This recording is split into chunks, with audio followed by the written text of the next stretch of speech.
జ్యోతి అనుకూల మీడియా అంతా కలిసి ఒక కొత్త చట్టంని కేంద్రంలో మోడీతో మాట్లాడి లేదా కాన్స్టిట్యూషనల్ అమెండ్మెంట్ చేస్తే పోతుంది. ఏమని అంటే ఎవరైతే అధికారంలోకి వస్తారో వాళ్ళు రాగానే కింద స్థాయి అటెండర్ దగ్గర నుంచి మొత్తం ఉద్యోగులందరూ మానేసి వెళ్ళిపోవాలి. అదే సందర్భంలో మొత్తం అన్ని పదవులు అన్ని వ్యాపారాలు క్లోజ్ చేసేసుకోవాలి, అన్ని పరిశ్రమలు క్లోజ్ చేసేసుకోవాలి. మళ్ళీ ఈ కొత్తగా వచ్చినటువంటి వాళ్ళకి ఈ అమ్ముకోవడం చేసేయాలి. ఇట్లాగా వ్యాపారాలైనా వాళ్ళ చేతికి ఇచ్చేయాలి. అట్లాగే కాంట్రాక్టర్లు అందరూ వదిలేసి వెళ్ళిపోవాలి. మళ్ళీ అధికారం మారినప్పుడు మాత్రం వాళ్ళందరూ రావాలని ఒక కొత్త చట్టం తీసుకొస్తే పోతుంది.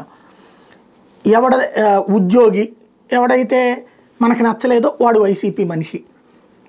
అదే ఇదివరకు ఉన్నటువంటి వాళ్ళలో తెలుగుదేశం మనుషులు ఉండరు. చంద్రబాబు దగ్గర పనిచేసినటువంటి ఐఏఎస్ను కూడా జగన్ తన దగ్గర పెట్టుకున్నాడు కదా. కానీ అట్లా కాదు. ఇక్కడ జగన్ టైంలో కీలక పదవుల్లో ఉన్నారు అంటే వాళ్ళందరూ జగన్ మనుషులే, వాళ్ళని ఎట్టా పోస్టింగ్లో వేస్తారు.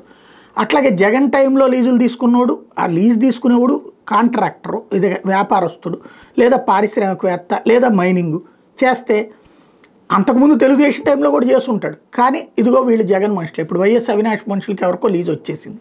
అట్లా దస్త నడుస్తుంది. వాళ్ళ హయాంలో ఎట్లా నడుస్తుంది, వీళ్ళ హయాంలో ఎట్లా నడుస్తుంది.